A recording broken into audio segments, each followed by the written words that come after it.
Hello again. Today I'd like to talk to you about the checkout process.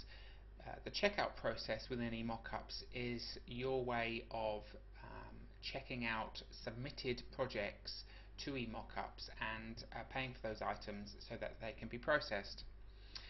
This video assumes that you've already made a submission via the submission wizard and that you've already registered with eMockups via the registration wizard. What we're going to do is we will go to the project trolley. Now the easiest way to go to the project trolley is by clicking on the project trolley link in the blue header bar. The project trolley details all the items, all the projects that you've submitted. There may be more than one in there. There's no limit to how many items you can actually put in the project trolley at once. And if you click checkout, it will check out all those items. At the moment we've just got one project trolley, so we're going to click the checkout button. It will then ask you if you've got an existing user account. If you don't, then you click no, which will take you to the registration wizard. If you do, then you click the yes button, and then it will ask you for your username and password, which we're going to just type in now, and then click login. And then this will take you to the Google checkout page. The Google checkout page will have a line for every project you are currently checking out.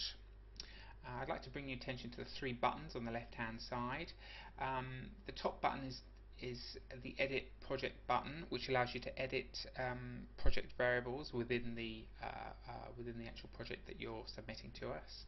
The second button down is the delete project, which deletes the line, and the third button is the change artwork file, which allows you to change your artwork file that you've submitted to us. It may be that you have an updated artwork file that you want to submit in place of, so you'd use that button to do so.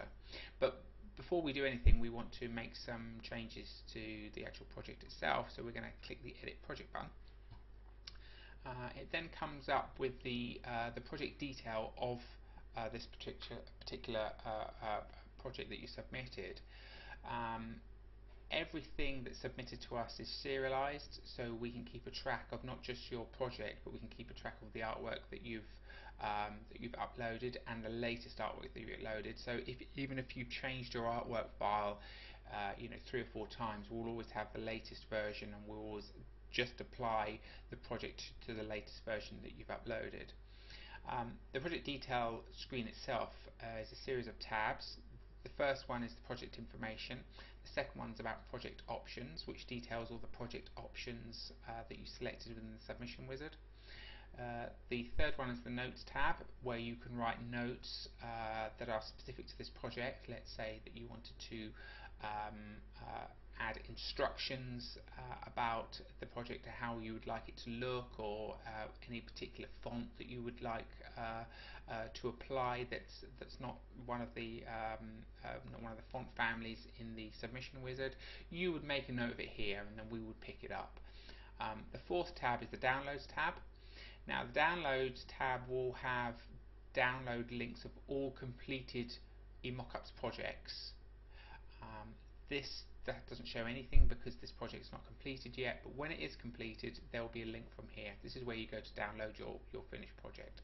But what we want to do on this video is we want to change some project options. The last time we decided to go for a fixed horizon web page justification, which we want to change. We've had a change of mind. We don't want to go for fixed horizon. We want to go for center justification, which is fine. We can select the box, select center justification, and then it's changed. And we've also decided we're going to go for a different template option. We're going to go for a Dreamweaver template. And if you had any other changes to this particular project, you could make those changes, tick the boxes or untick them as you wish, but you have to make sure that you click the Apply Changes button. This box just makes sure that they actually do want to make those changes, and if you do, you click OK and the changes are made. So if we're finished with the project detail screen, we can click the back button, which will take us back to the Google checkout box. If you have a valid e-coupon code, you can click it, type in the code value into this box and click the validate button.